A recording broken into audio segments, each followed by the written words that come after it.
This my bando, bando 36, my bando, bando want me lit. Bando, bando want me. This my bando, bando jumping jacks. So my niggas just relax. Got some blow that take a three, gon' put this bando on a metal. Bando, bando, make a wish, my bando. What up, though? OG Kenny, O_G_Kenny at Retired from the Streets TV. Shout out to the homie Finkel Work for the song Bando. My bro been going hard up in Lansing, taking care of his business. It's crazy. I met Work in prison. 2013, 14. My dude Pep, connected us. We locked in. We rotated the yard on a day-to-day basis.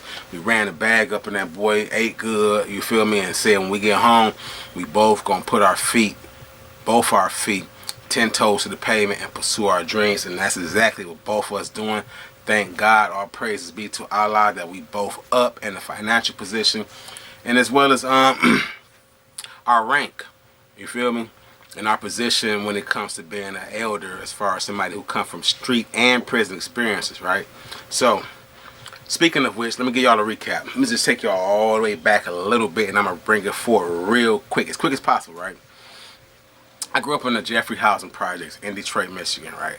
Little projects divided by the large freeway. You had the big side, which is 16-story buildings, and the little side, which I grew up at, which is like 2 stories, right?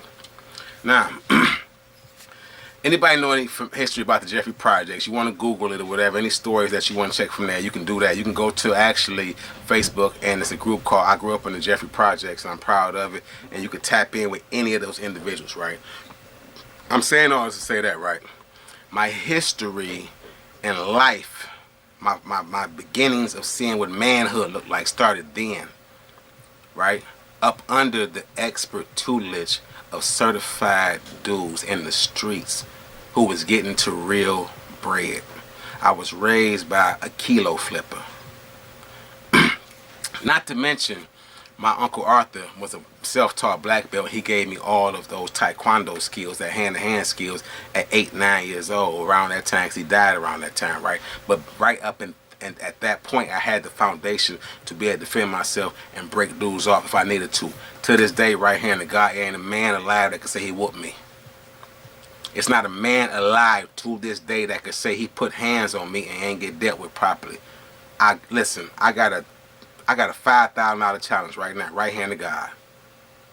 Get in the comment section, or go find anybody. Go on my Facebook groups, whatever, ask anybody. Find that man that put his hands on me and ain't get dealt with. Find the person that whooped me. Why I'm saying all this is that, right?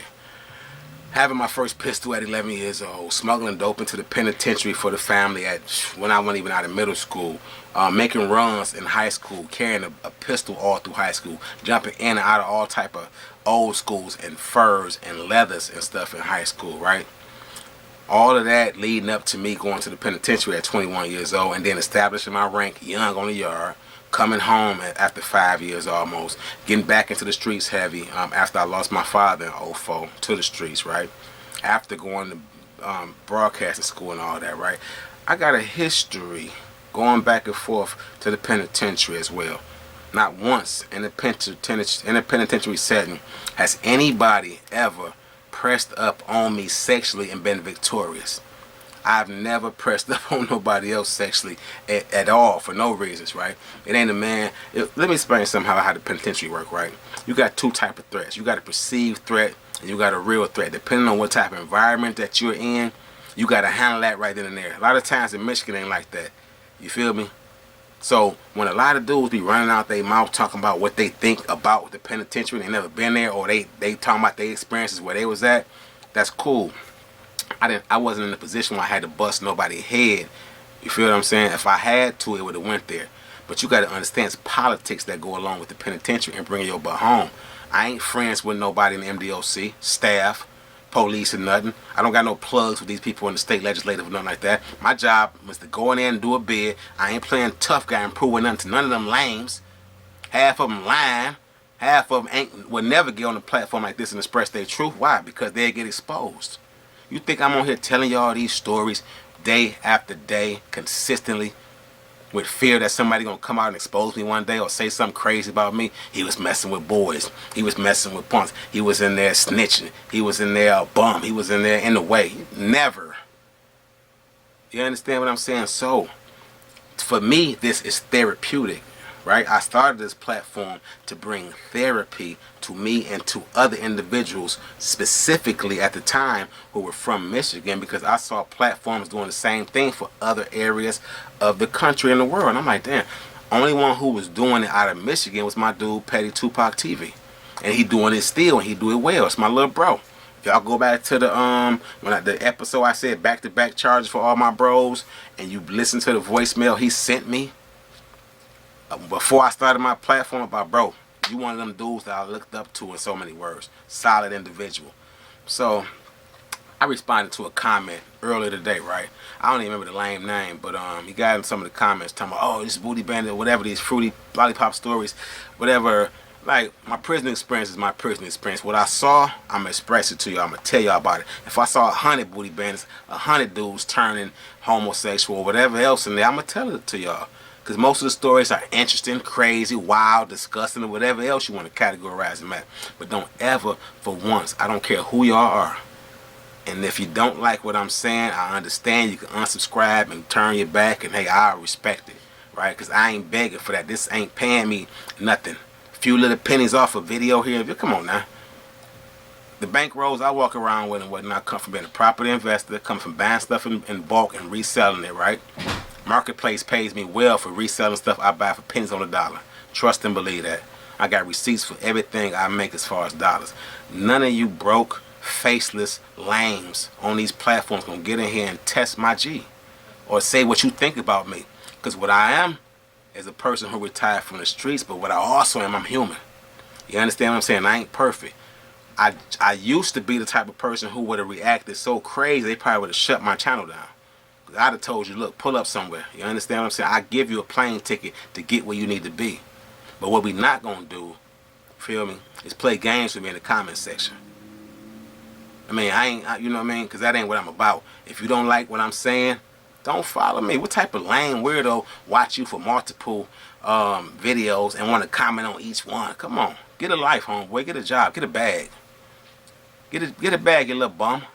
That's more than likely what you is. You at home or your mama house somewhere. You feel me? Living off somebody else. So don't do that to me. When I say what I say on this platform, trust and believe. It's certified. It's stamped. I got receipts, and I got 100 people that's gonna vouch for me and back it. Lifers, legends in the streets and in the penitentiary, who salute me consistently for what I do for them, the community, the penitentiary, and the streets. I will wipe the floor with most of these dudes that get in this comment section talking crazy to me. I ain't 40-some years old, still with great stamina, oxygen, in the gym and all that on a regular basis, you hear me? For no reason. I'm built for this. I'm built for this platform to be able to give y'all this real life experience. Those who ain't never seen it, I don't want y'all to see it. It ain't for everybody. Those who ain't never suffered to see a homie head splattered in the streets, ain't never had to bust their gun in defense of their family and their home team, ain't never had to go down them courts and keep your mouth closed with all that pressure on you. If you don't know nothing about it, then I understand. It's not for everybody, and I don't expect you to. But if you also don't know nothing about it, don't speak on it. Especially don't speak on my character, what you think about me, because you don't know, homeboy or homegirl. You will be highly disappointed coming in this direction with a sense of aggression. You're going to be disappointed. I'm like GPS. I will put you somewhere. You feel what I'm saying? In defense of me and mine. And what I'm doing right here with this platform is building it up for dudes and women who don't got a voice no more, or who too unskilled or afraid or trauma ridden, you feel what I'm saying, going through PTSD and whatnot in certain situations, who cannot talk about this stuff. They need individuals like me. I'm necessary to the component, to the culture of what we talking about, getting these dudes out of the streets and showing them how to make a bag. I challenge you. Everybody that got something negative to say, go up under your comment and give me something that you can offer the world that'll teach somebody how to get out of the streets or leave the penitentiary and start their life over and become prosperous. Let's make that challenge. I'll give you 10 off the top of my head if I wanted to right now. I can show you how to leverage your credit, especially your business credit, and turn it into cash. Because I study dudes like him 500 and all them other individuals who do it themselves. I didn't hop on YouTube out of the blue. I study YouTubers already. I study dudes who show you how to grow your channel. Like you think in 4 months I'm over 2,000 subscribers. And it usually take you a year or so to do that, because I've been consistently giving you raw energy and me. So I take a little bit of offense, a little bit of offense, you understand me? To individuals who don't know nothing what they talking about and getting these comment sections when I'm legit all the way around. That's a fact. $5,000, y'all heard me. Find somebody or get in the comment section yourself and say, yeah, I done put hands on him and I was victorious. I done seen him do things that's unbecoming of a G, a OG. You feel me? And with that, I'm going to see y'all tomorrow on Let's Not Forget Friday. Because y'all got to remember, there's certain things that happened way before y'all time that you might not have been familiar with. And I'm one of them individuals in certain circumstances. I love y'all. The ones who especially who give me positive energy and support. Right back at y'all. And I'm out. If y'all ain't subscribed so far, boop, boop, boop. Do that for me. One time for the one time. OG Kenny, O_G_Kenny, @ Retired from the Streets TV. And I'm out.